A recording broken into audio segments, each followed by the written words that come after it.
Bienvenue sur Un cœur nouveau, le podcast de Nicolas Sierra-Picard. Le podcast où l'on va parler de foi, de Bible, de conversion à Jésus-Christ, bref de tout ce qui passionne le chrétien évangélique, ou plus exactement, pour être plus biblique, le disciple de Jésus-Christ. Alors au sommaire de cette 3e édition, nous commençons par quelques nouvelles brèves et ensuite notre ami Alexandre, pour la Minute Bibliorama, nous parlera de Trinité et de l'unité de Dieu. Et aujourd'hui nous aurons non pas un mais 2 invités. Le premier sera Hubert de Torcy, avec qui nous parlerons cinéma et entertainment évangélique. Et avec notre second invité, nous ferons un retour sur les lois actuelles de bioéthique. La résistance s'organise avec notre ami Didier Ballandra, porte-parole de Sens Commun, l'émanation politique de la Manif pour tous. Il sera donc notre second invité. Et bien sûr, avant de nous quitter, nous ferons un détour par l'histoire de l'Église et aujourd'hui, Ludovic nous racontera la vie de l'homme qui a écrit le fameux Voyage du pèlerin, John Bunyan. Alors n'oubliez pas que vous pouvez vous abonner à notre podcast sur toutes les plateformes Google, Apple, Deezer, Spotify et encore sur YouTube.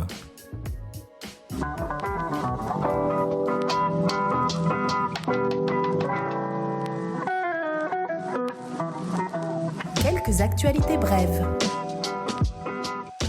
Une actualité Bible et numérique pour commencer, les hommes sont plus enclins à lire la Bible sur des applications numériques, mais ils retiennent moins bien le contenu que lorsqu'ils lisent une Bible traditionnelle. Les femmes, quant à elles, retiennent la même quantité d'informations sur l'un ou l'autre support, mais elles achèvent moins souvent leur plan de lecture. Ce sont les résultats d'une étude récente, publiée en septembre et rapportée par le Christianity Today. Cependant, précise le magazine évangélique, les lecteurs sur application expriment un sentiment de confusion presque 2 fois plus élevé que les lecteurs sur papier et préfèrent leur bonne vieille Bible pour une lecture approfondie.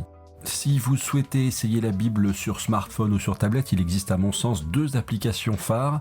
La première est YouVersion, disponible sur toutes les plateformes, qui propose 1500 versions bibliques différentes dans plus de 1000 langues. C'est celle qui, de très loin, la plus téléchargée, près de 400 millions de téléchargements à ce jour. Et la seconde, celle que moi je préfère et que j'utilise, c'est Bible Reader de la société Olive Tree. L'interface est en anglais, mais vous pouvez ajouter les Bibles françaises du domaine public, comme la Louis II, la Darby, l'Osterwald, la Martin, etc.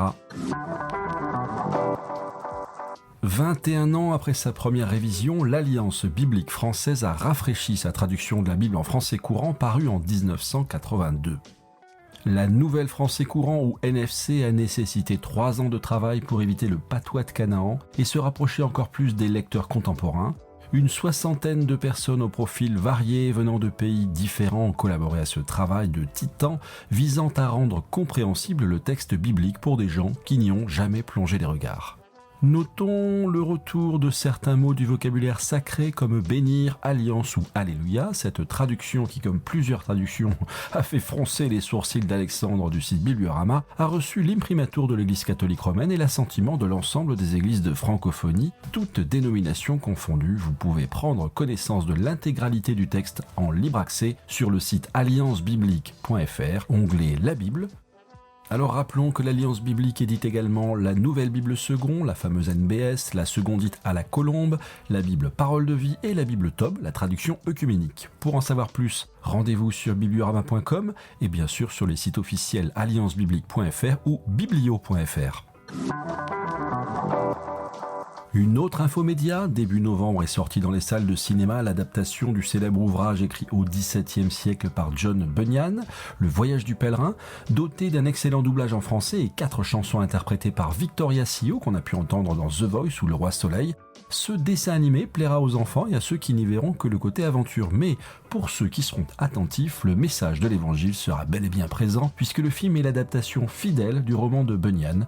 Pour ne pas être trop rapidement qualifié de film de propagande, les dialogues sont souvent à mots couverts, mais comment ne pas s'émerveiller devant la scène de la colline du salut, où le pèlerin, prénommé Christian, lourdement chargé du poids de son péché, monte vers une lumière en forme de croix, reçoit la délivrance pendant que son gros sac roule vers ce qui ressemble au tombeau du Christ. Impossible pour le spectateur de ne pas comprendre l'allusion, même si les critiques français qui en général ont peu de culture religieuse risquent de descendre ce film en flèche, un magnifique classique remis au goût du jour et qui vous permettra de partager avec vos enfants sur le grand thème du livre, les distractions de ce monde ont pour but de nous faire dévier du chemin de l'évangile. Restez à l'écoute, nous aurons dans quelques instants l'interview d'Hubert de Torcy, le responsable de Sage Distribution, qui a porté ce film en langue française. Il y a 2 ans, Sage Distribution avec Sony avait porté en français L'Étoile de Noël, un de leurs films qui avait fait le plus grand nombre d'entrées, soit 550 000 personnes. Alors si vous n'êtes pas pressé, le DVD ou la version VOD du Voyage du Pèlerin sortira dans 4 mois, c'est-à-dire au printemps. Dans un tout autre domaine, une info pour nous montrer qu'il est important pour les chrétiens de s'intéresser à la chose politique et de prier avec zèle pour leurs autorités. Marlène Schiappa, secrétaire d'État chargée de l'égalité entre les femmes et les hommes et de la lutte contre les discriminations, a donné un long entretien au magazine féminin Elle. Elle y a raconté sa passion pour la magie et la sorcellerie qui lui donne confiance, je cite, dans la puissance féminine.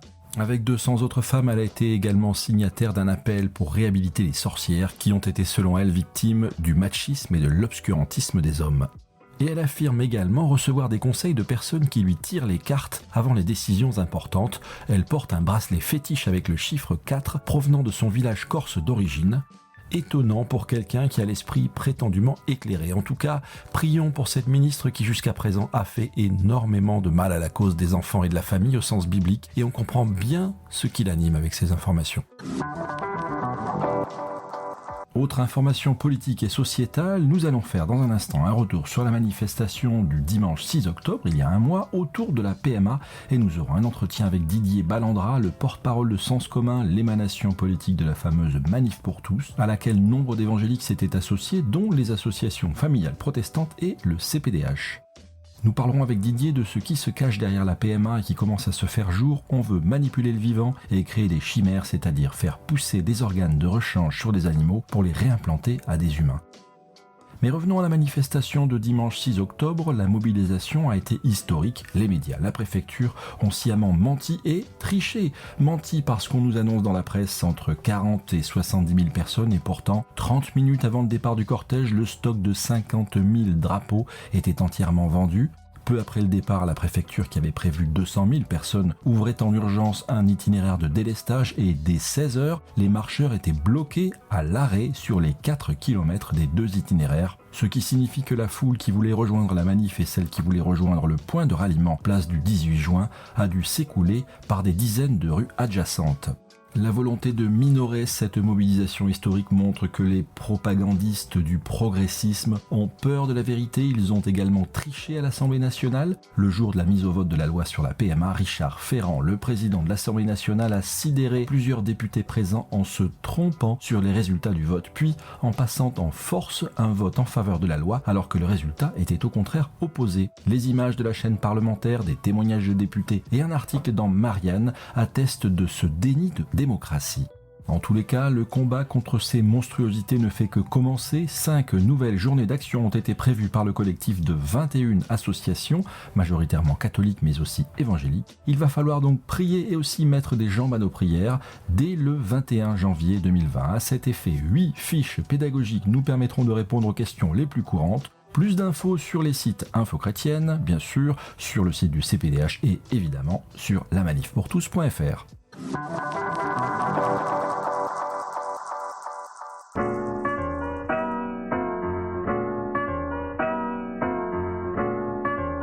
La Minute Bibliorama.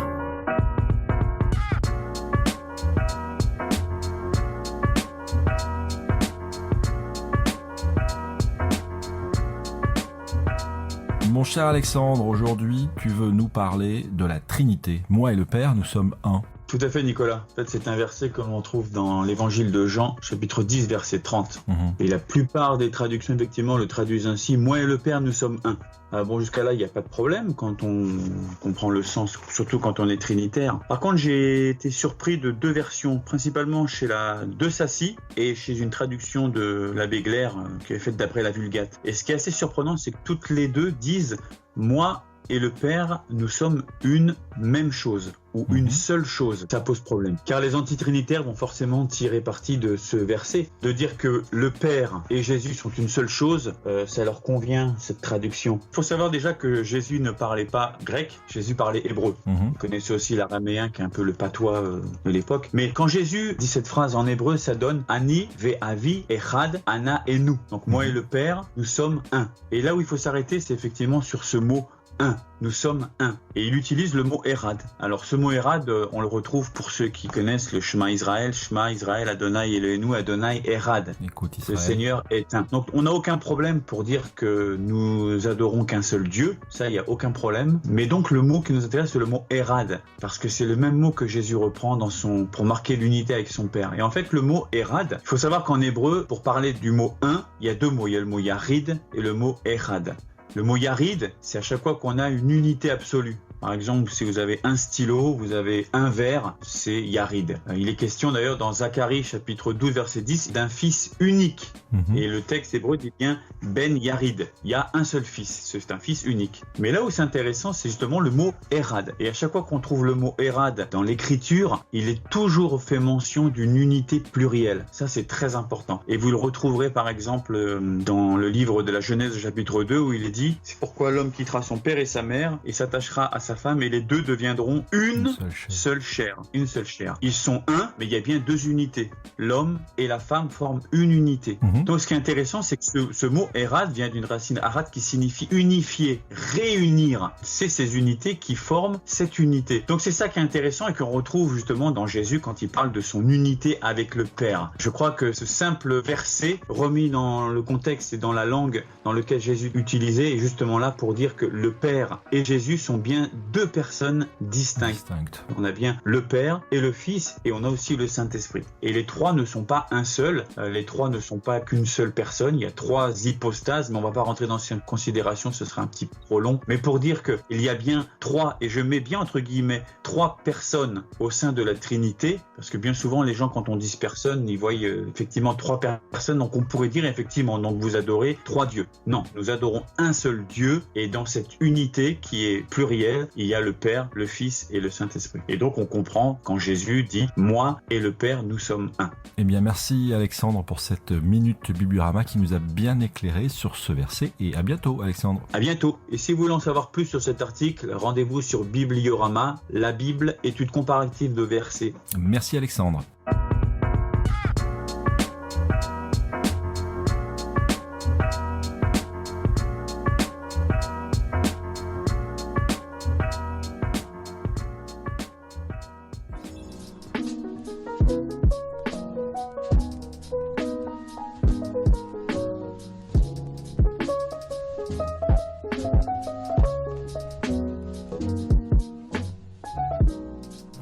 Nouveau, l'invité. Et aujourd'hui, notre premier invité est Hubert de Torcy, avec qui nous allons parler entertainment évangélique. Hubert de Torcy qui gère la société Sage Distribution et qui met à notre disposition des films doublés en langue française, ce qui a un coût. Hubert de Torcy, donc, à qui nous devons ce bel outil d'évangélisation et d'édification par le biais du cinéma. Un cœur nouveau, l'invité.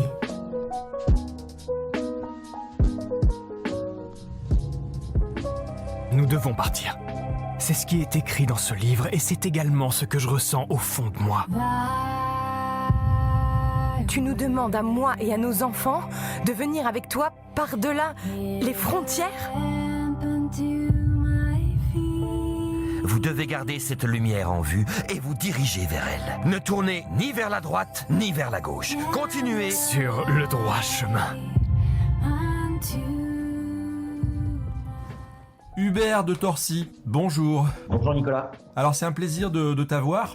Tu fais le job que nous, les évangéliques, on n'a pas réussi à faire, c'est-à-dire à importer en France, en francophonie, l'entertainment, le cinéma chrétien évangélique américain, et pas que d'ailleurs, et tu nous permets d'aller voir en salle des blockbusters évangéliques, mais pas que. Alors Hubert, Sage, qu'est-ce que c'est ? De fait, c'est une société qui distribue des films d'inspiration chrétienne, et c'est vrai que beaucoup des films qu'on distribue sont produits par les évangéliques américains, et heureusement qu'ils sont là pour produire des films comme ça, parce que et surtout ce qui est génial, c'est que le niveau de qualité augmente d'année en année, parce que là-bas ils rencontrent de tels succès que les plus grands studios parient sur eux. On a quand même déjà 2 grands producteurs hollywoodiens qui ont créé leur filiale de films face-based. Je pense à Sony qui a créé Affirm Film et à Lionsgate qui a créé récemment Kingdom Studio. Oui, on va en parler de Sony dans un instant. Alors toi, tu es catholique ? Oui, je suis catholique, effectivement. Bon, ça se fait. Comment ça se fait ? Parce que je suis né là-dedans, en quelque sorte, déjà. Après ça, je suis un catholique born again, c'est-à-dire que j'ai eu la chance d'avoir fait une rencontre vraiment forte avec Dieu quand j'avais 22 ans. Et voilà, le jour où j'ai fait cette rencontre, j'ai eu vraiment à cœur d'annoncer la bonne nouvelle, quoi. Ça, c'est vraiment j'allais dire, la mission de tout baptiser, mais je l'ai ressenti peut-être plus fortement qu'un autre, et avec voilà, ce désir de l'annoncer notamment par l'art, la reine parmi tous les arts, le cinéma pour moi, qui est le plus impactant de tous les arts. Alors, on parlait de Sony tout à l'heure. Je crois savoir que le plus gros succès de ta toute jeune boîte, c'est un film distribué par Sony, qu'on a pu voir en salle il y a 2 ans, c'est ça ? Exactement, tout à fait, c'est L'Étoile de Noël. Ça, c'est vraiment le film qui a dépassé toutes les espérances, même de Sony, puisqu'on est arrivé sur ce film, la France était le 2e pays après les États-Unis, devant le Brésil, ce qui est rarissime. Ah oui. On a fait 575 000 entrées sur ce film d'animation-là, mais qui était bien taillé, je dirais, pour un public français, ce qui n'est pas toujours le cas, qui sont parfois un peu cheesy, comme disent les Américains, ou un peu trop caricatural parfois pour nous autres Français. Et celui-là, il a su mêler à la fois beaucoup d'humour et de dérision à travers ses personnages d'animaux, tout en restant extrêmement fidèle aux écrits bibliques pour raconter donc, la naissance de Jésus. Et puis surtout, on a travaillé avec les équipes de Sony qui ont été vraiment géniales. Je les ai félicités d'ailleurs pour leur zèle missionnaire, parce que on a cherché à avoir 2 types de communication. Une pour les publics chrétiens, donc qui était vraiment très assumée avec la crèche en affiche, etc. Et eux, pour les publics non chrétiens, ils ont essayé de gommer au maximum la présence de Jésus. Ce qui fait qu'il y a beaucoup de centres aérés, de petites écoles publiques qui sont allés voir comme un seul homme le film en salle quand il est sorti à Noël. Ça a donné lieu d'ailleurs à certaines polémiques. Parce oui, j'en ai lu quelques-unes. Bordeaux notamment, il y a une école qui a fait cours de route en découvrant que c'était pas du Père Noël qu'il s'agissait mais de Jésus. Et donc voilà. On a encore, tu sais, parmi les évangéliques pur sucre, dont je suis d'ailleurs, des gens qui sont toujours gênés de mélanger le business et l'évangile. Alors toi, je crois savoir que tu roules avec une énorme... c'est une Pontiac ou c'est une Cadillac ? J'ai pas réussi à voir sur la photo. C'est une C8 parce que en bon catholique, j'allais dire, c'est un métier risqué dans lequel, si on veut avoir de la qualité, il faut mettre beaucoup d'argent. Enfin, ça, c'est ce que font les producteurs. Moi, je suis qu'un distributeur, donc je ne mets pas les sommes de mettre les producteurs. Hein. Là, on sort un dessin animé qui s'appelle Le Voyage du Pèlerin. C'est 3 millions d'euros de budget. Pour la production, c'est très faible. L'Étoile de Noël, c'était 30 millions. Sony a mis 30 millions sur l'Étoile de Noël. Donc, c'est des sommes considérables, ça, c'est certain. Donc, des prises de risques considérables, avec beaucoup d'échecs, parfois des succès. C'est un peu un métier, j'allais dire... un peu un métier de joueur en fait, parce que beaucoup de distributeurs en fait d'abord disparaissent parce qu'ils ont subi 2 ou 3 échecs cuisants les uns après les autres.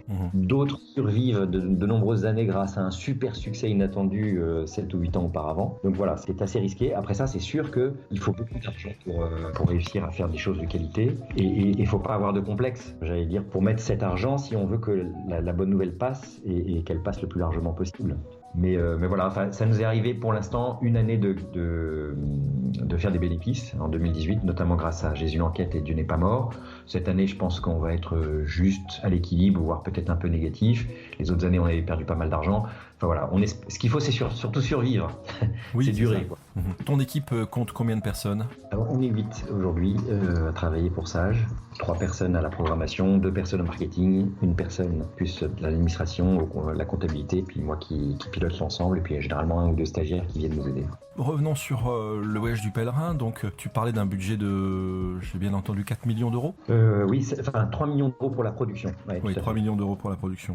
C'est quand même quelque chose d'énorme. Qui a fait le doublage, la version française, je veux dire? Alors, le doublage, pour le coup, la responsabilité du distributeur. Donc là, c'est nous qui avons payé le doublage. Et le doublage, donc on l'a fait avec un studio qui s'appelle Sound Statics, qui est basé au Luxembourg et qui est vraiment super. Ils ont vraiment trouvé de très très belles voix. Et puis surtout, on est allé jusqu'à, comme c'est un film plus pour enfants, en tout cas, comme c'est un film d'animation, il est en réalité pour les 7 à 77 ans, mais les enfants peuvent le voir. Et du coup, on a aussi fait doubler en français les chansons du film. Oui, c'est ce que Agnès m'a expliqué, que vous avez pris une jeune femme qui a remporté The Voice, je crois. Exactement, elle a concouru pour The Voice, et puis elle a joué dans plusieurs comédies musicales comme Les Trois Mousquetaires et autres. Donc elle va bientôt sortir un nouvel album, c'est Victoria Sio, et donc elle a interprété les 3 titres de la bande originale du film. Avec une très belle voix. Du coup, on est très heureux de la bande son de ce film, en fait, qui est intégralement en français. Alors, on parle du Voyage du Pèlerin, donc ce film qui a été kickstarté, c'est-à-dire qui a été financé par de l'argent via Kickstarter, c'est-à-dire que les gens croient au projet, le financent à l'avance et versent ce qu'ils peuvent, ce qui fait qu'on arrive à des budgets qui sont parfois, par rapport au film de Sony qui était à 30 millions, on arrive à des budgets qui sont assez maigres. Et alors, les non-chrétiens concentrent leurs critiques sur l'aspect visuel, graphique. Là, on a un truc qui est un peu plus artisanal, mais bon, nous on s'en fiche, au final on s'en fiche un peu. Ce qui est bien, c'est que l'histoire est vraiment fidèle au livre, même peut-être un peu dur pour les petits. Hubert, tu le recommandes à partir de 7 ans? Oui, c'est à 7 ans, parce qu'il y a quand même ces personnages, on va dire démoniaques, qui sont présents, qui peuvent effrayer les plus jeunes. Ouais. Mais effectivement, alors moi je salue en fait, c'est-à-dire qu'avec un budget aussi maigre, ils ont réussi à s'approcher des standards des grandes majors américaines. Alors c'est sûr, c'est pas du Disney. Il y a ici et là, on voit quelques faiblesses dans l'animation, dans le grain de certaines textures, des personnages. Mais c'est éblouissant ce qu'ils ont réussi à faire, et notamment tout ce qui est animation de la boue, de l'eau, du feu. Ils ont vraiment fait quelque chose de très propre, très correct, même si c'est pas effectivement les standards américains.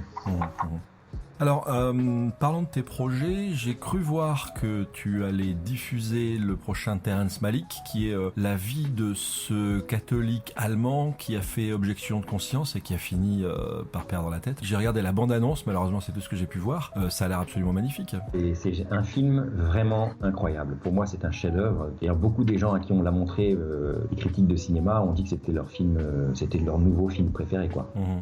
Film long qui dure 3 heures, mais avec le talent incroyable de Terrence Malick. En fait, on est comme dans un musée. D'abord, chaque plan est une peinture dans laquelle on est comme dans une forme d'émerveillement. Et il a réussi avec une très grande fidélité à l'histoire réelle de cet objecteur de conscience, qui a été béatifié ensuite par Benoît XVI, donc Franz Jägerstätter, qui est un paysan autrichien qui effectivement est allé jusqu'au bout du témoignage contre Hitler, jusqu'à effectivement être décapité alors qu'il avait femme et enfant avec lui. C'est un film très dur, dans le sens où on n'en sort pas indemne. Tout le monde sort en se disant mais qu'est-ce que j'aurais fait à sa place, et est-ce que ça a du sens de se faire trancher la tête alors qu'on a une femme et des enfants.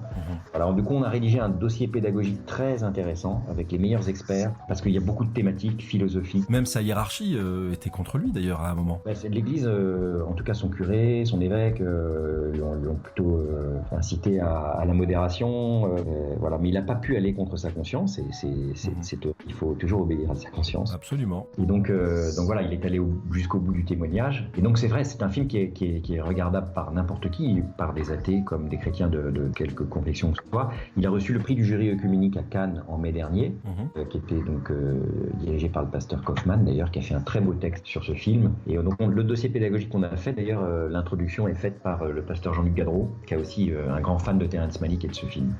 Alors dans les tuyaux, qu'est-ce que tu as d'autre qui va arriver? Je pense notamment à ce film dont le nom m'échappe, mais qui est une biographie de la reine de Hawaï. Tu te souviens de l'histoire, cette reine de Hawaï qui s'est convertie, qui s'est retrouvée prise entre sa nouvelle religion protestante et puis la religion des ancêtres, et qui est allée braver le volcan en éruption. Est-ce que ce film-là, vous allez le diffuser par exemple? Alors celui-là, je ne l'ai pas encore vu, donc je peux pas te répondre là-dessus. J'en ai entendu parler, mais je ne l'ai pas encore vu. En revanche, non, le prochain grand film qui va sortir pour nous, c'est I Still Believe, donc qui est la nouvelle production de Lionsgate, sous la houlette justement des frères Erwin, là, qui avaient fait La Voix du Pardon, et qui raconte le témoignage de Jeremy Camp, le chanteur américain qui a créé cette chanson I Still Believe, dans un contexte très dur, puisqu'il était jeune marié, et puis sa femme, en gros, a été atteinte d'un cancer. Ils ont bien entendu prié pour sa guérison. Cette guérison n'est pas intervenue, et en dépit de ça, il a continué de persévérer dans la foi. Donc c'est un très beau film sur une relation amoureuse choses incroyables. Et en même temps, sur la question de la perte, la question de la prière qui n'est pas exaucée. Donc c'est des thématiques qui sont assez neuves, je trouve, en tout cas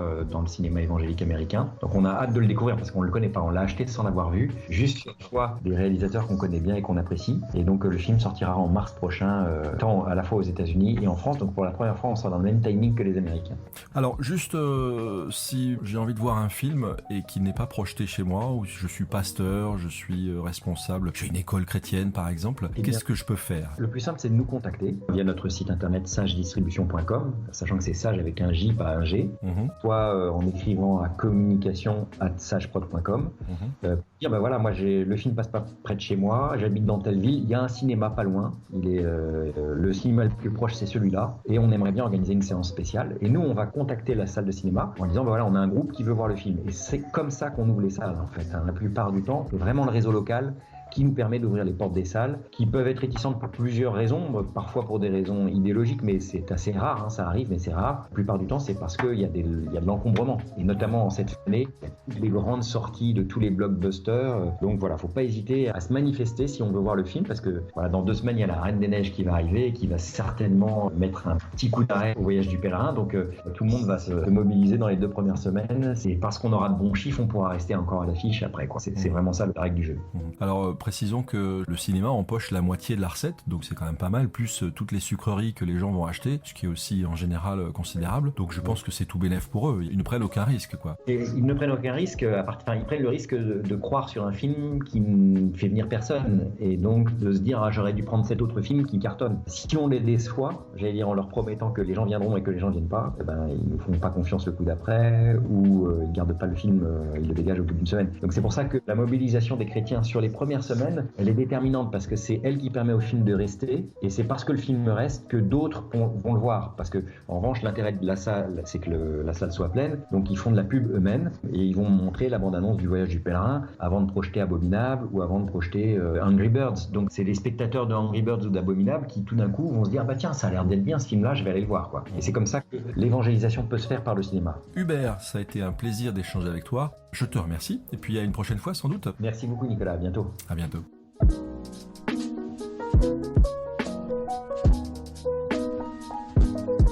Un cœur nouveau, l'invité.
Merci à Bruno Lagarde pour ce magnifique instrumental qui lui a été inspiré par le psaume 145. Bruno Lagarde, dont vous retrouverez ici régulièrement quelques morceaux musicaux, puisqu'il nous a fait la gentillesse de nous les offrir. Vous savez que c'est toujours compliqué de diffuser sur des contenus libres de droit, des musiques qui sont sous copyright, qui appartiennent à l'industrie de la musique. Bruno, lui, a choisi de tracer une autre voie. Merci à lui et à tous ceux qui, comme lui, promeuvent le message de l'Évangile d'une façon différente. Alors c'est le moment maintenant de recevoir notre second invité qui est chef d'entreprise dans les Bouches-du-Rhône et qui est également le porte-parole de Sens commun, qui est l'émanation politique de la Manif pour tous. Didier Ballandra, qui a donc bien voulu répondre à mes questions sur la nouvelle loi de bioéthique et tous les problèmes qu'elle soulève et qui n'ont malheureusement pas été abordés dans les médias mainstream. Un cœur nouveau, l'invité. Je vous demande un tonnerre d'applaudissements pour Ludovine de la Rochère.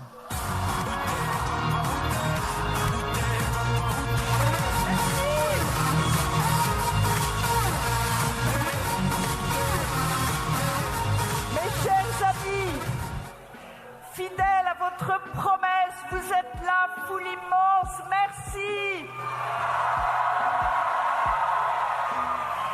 Manifestez unis. C'est la grande force que nous avons pour faire entendre la voix de la raison et du cœur. Dénoncer un projet de loi inique et appeler tous les Français à l'unité pour lui faire barrage. Agnès Buzyn, ministre des Solidarités et de la Santé.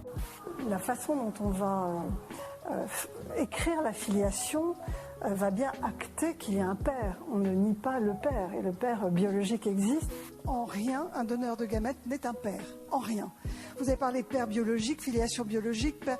Non, un donneur de gamètes est un donneur de gamètes. Voilà. Un père, c'est une fonction symbolique, ça peut être une femme ? Ça peut être une femme, évidemment, ça peut être une altérité qui est trouvée ailleurs dans la famille, on le voit, ça peut être des oncles, ça peut être... Une grand-mère. Une grand-mère, ça peut...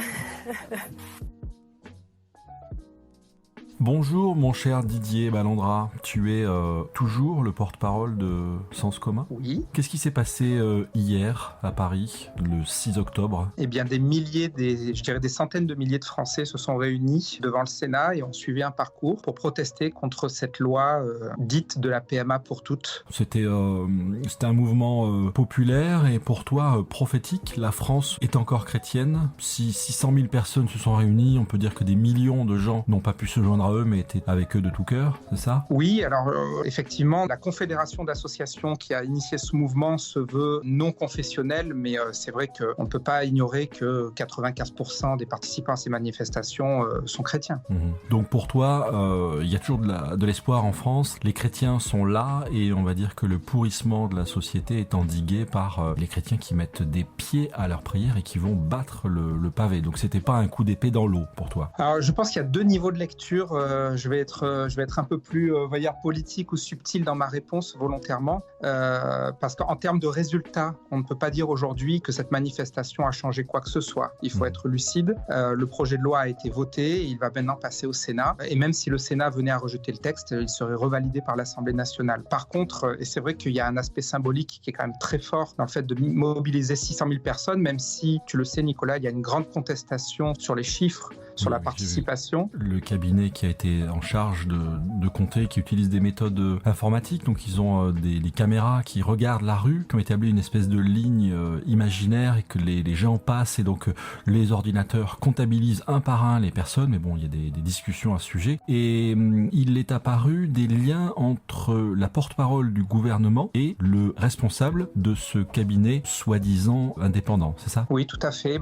Je dirais, on revit le match de la Manif pour tous, qui ont été donc des manifestations historiques avec... il y a 6 ans. Voilà, il y a 6 ans déjà. La Taubira qui est passé, et on va en parler dans un instant. Derrière ça, il y a des choses encore plus horribles. Continuons sur les chiffres, donc, annoncés par les médias. C'est ça, donc il y avait une bannière sur un grand média comme BFM TV qui disait plusieurs milliers de manifestants se réunissent alors qu'il y avait quand même 600 000 personnes. Il y a cette polémique sur ce cabinet soi-disant indépendant qui est rattaché quand même à une ministre d'État, donc on peut quand même se poser sérieusement des questions sur la manière dont l'information est traitée. Alors, ne soyons pas naïfs non plus, les liens entre les médias et le politique, ça a toujours existé dans l'histoire de l'humanité, mais c'est vrai qu'aujourd'hui, c'est très très fort, et en France particulièrement, sur ces mouvements de société, c'est particulièrement dérangeant, je dirais.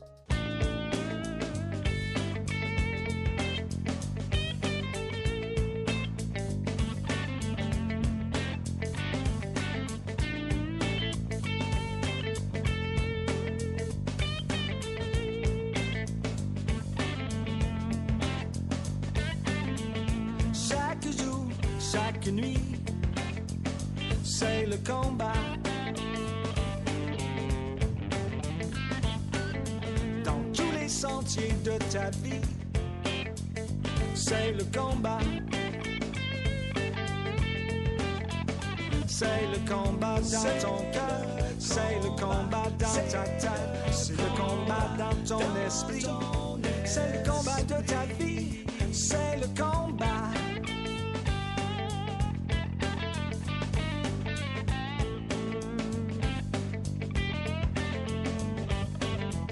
Chaque jour, chaque nuit, c'est le combat.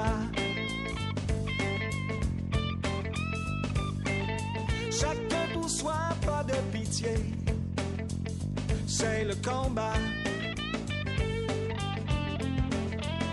C'est le combat dans les rues, c'est le combat dans nos foyers, même nos enfants sont attaqués.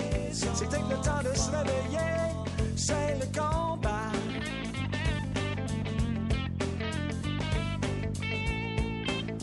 J'entends cette douce voix qui me dit: souviens-toi ce qui est écrit, la victoire est en Jésus, la puissance de l'ennemi, à la croix je l'ai vaincu.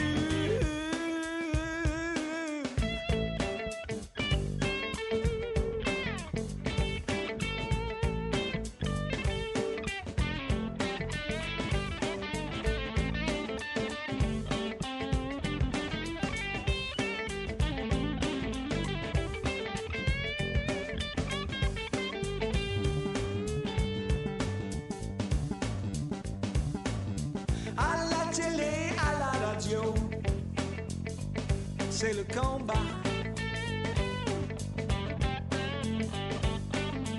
Les forces humaines sont déchaînées. C'est le combat. C'est le combat entre les nations. C'est le combat des religions. Quand pourtant loi du talion. Et pour œil, pas de pardon. C'est le combat. Souviens-toi ce qui est écrit, la victoire est en Jésus. Pour toi il a donné sa vie, par son sang il a vaincu. Yeah.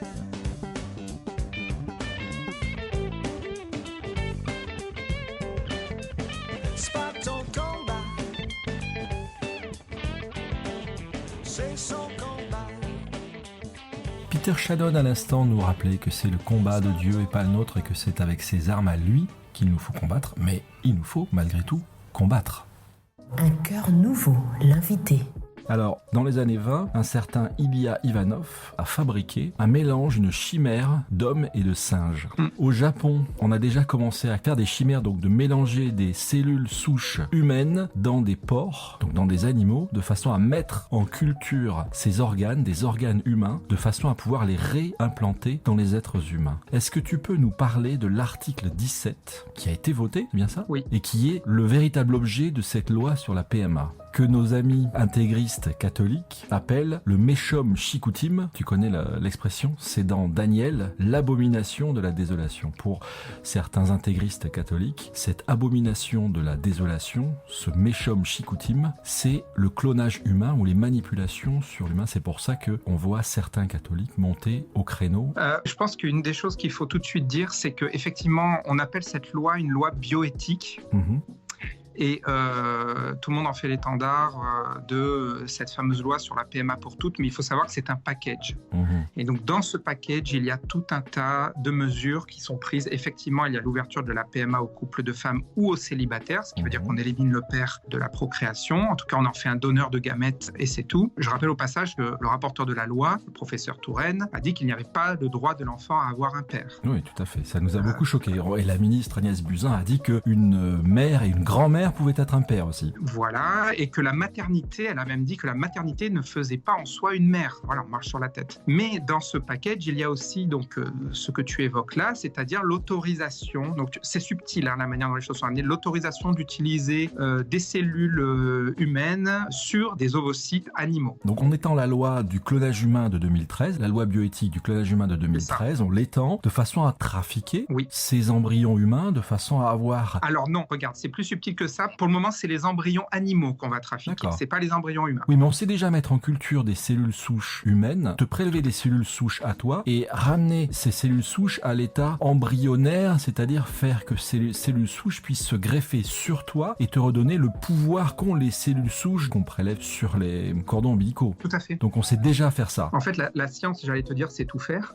Elle sait déjà faire ça. Et donc, ce que la loi introduit, c'est qu'on utilise des cellules humaines pour modifier les embryons animaux. D'accord, on appelle ça donc des chimères. Voilà, donc on va nous dire, oui, mais c'est pas des humains qu'on modifie, c'est des animaux qu'on modifie avec des cellules humaines. Donc en gros, on les améliore. Et en plus, on les fait mourir au bout de quelques jours. Oui, alors le but ultime, je pense, c'est la création d'organes qui seraient utilisables pour des êtres humains. Donc voilà, on va nous expliquer qu'il y a quelque chose de magnifique, d'éthique derrière ça, qui vont nous permettre de remplacer un rein, un poumon, enfin que sais-je, un cœur plutôt, sur un être humain. Mais ça ouvre la porte, effectivement, aux chimères. Et il y a des questions éthiques qui se posent. C'est gravissime ce qui se passe, c'est effrayant. Et je voulais rajouter un troisième point qui se trouve dans cette loi, puisque c'est un package, comme je te l'ai dit, c'est la fécondation in vitro à 3 par an, c'est-à-dire un spermatozoïde mâle, un ovocyte femelle, qu'on implanterait dans un 3e parent, dans une mère porteuse. Donc, essaye d'expliquer à l'enfant qui est sa mère dans ce contexte-là. Donc il a été fécondé par le sperme d'un papa ou d'un géniteur dans l'ovocyte d'une maman et implanté dans l'utérus d'une 3e femme. Oui, donc qui est la mère finalement? Qui est la mère? Celle qui a donné l'ovocyte ou celle qui a porté?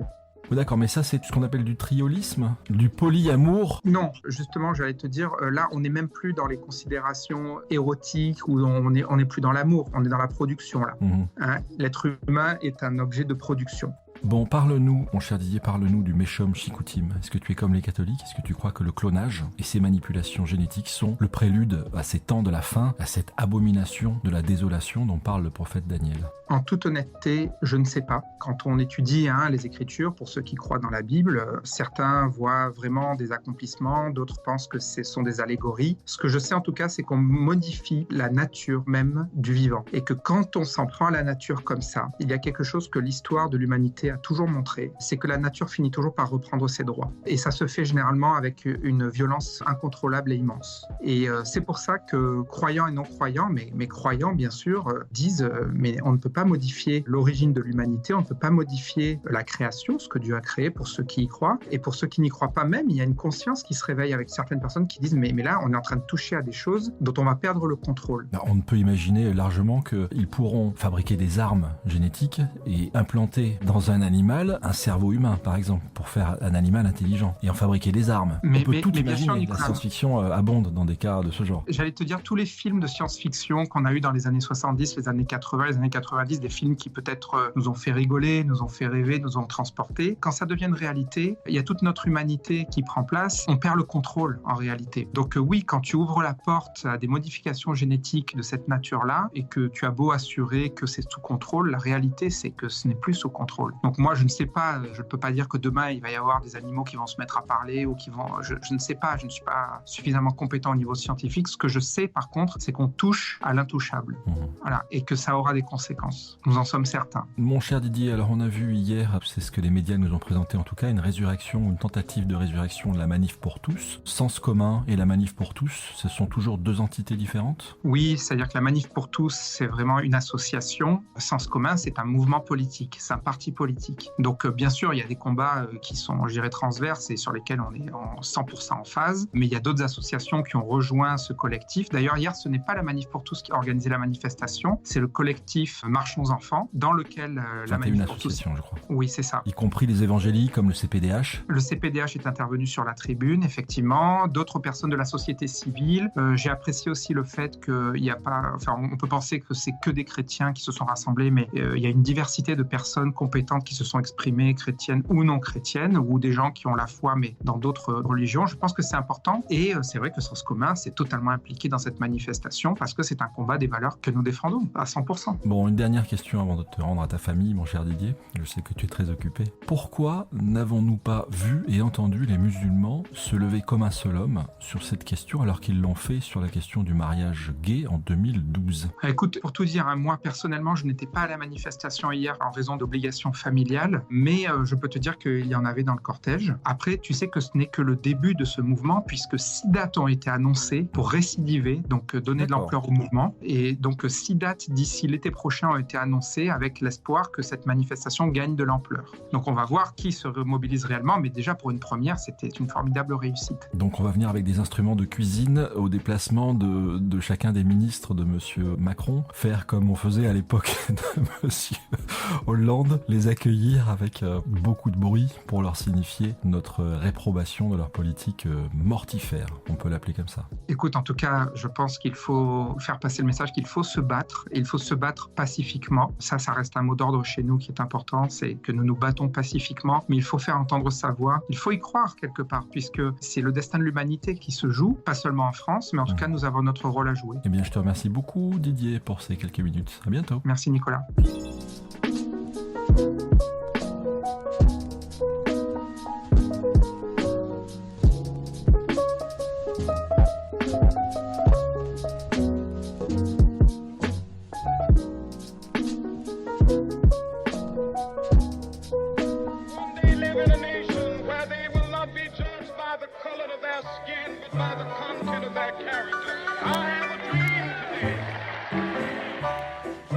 La foi de nos pères avec Ludovic Rouget.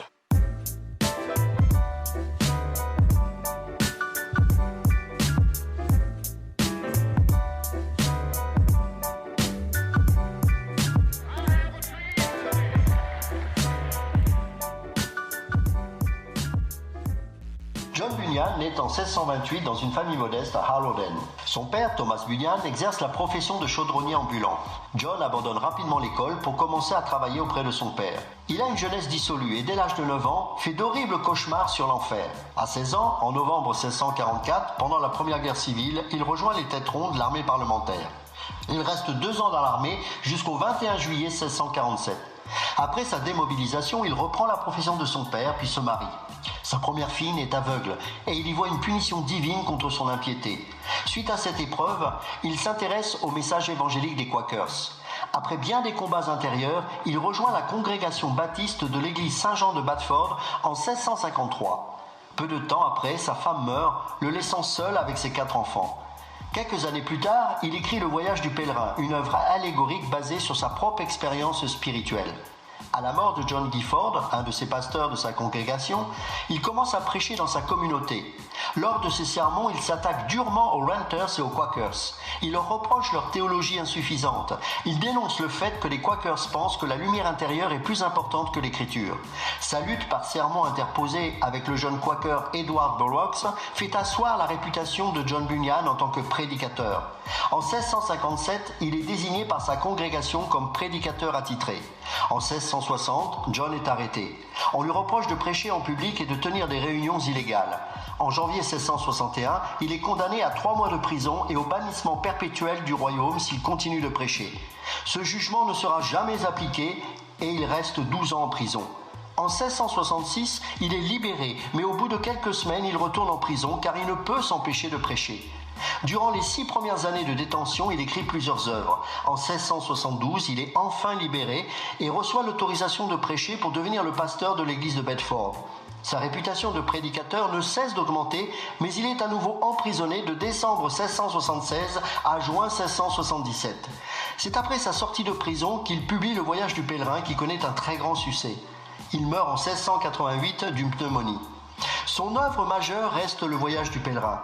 Ce roman allégorique retrace le voyage d'un homme appelé Christian, allusion à un chrétien, qui prend la route pour atteindre la cité de Sion.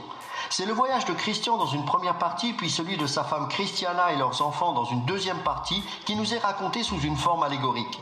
Ce voyage sera parsemé d'épreuves qu'ils traverseront pour atteindre enfin la cité de Sion. C'est son expérience personnelle que Bunyan nous décrit ici au travers de cette histoire. La simplicité et l'accessibilité de cette œuvre contribuent à son succès rapide. Le voyage du pèlerin a été traduit en plus de 200 langues différentes. Il restera longtemps le livre le plus traduit et le plus lu dans le monde anglophone après la Bible.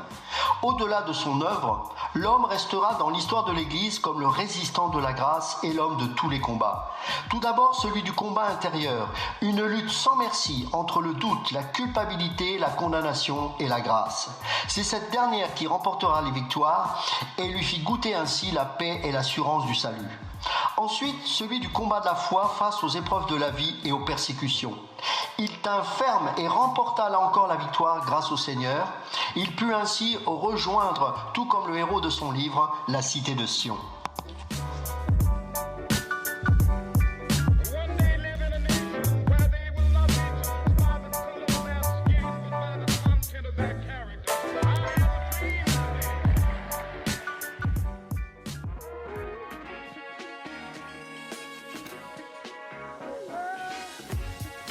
Voilà mes amis, Un cœur nouveau, le podcast, c'est terminé pour cette édition. Quant à moi, j'espère que vous avez passé un agréable moment en notre compagnie. Je vous donne rendez-vous dans quelques courtes semaines, puisque l'épisode est déjà enregistré. Nous aurons la joie, le privilège d'accueillir Guy Millière qui nous parlera de géopolitique.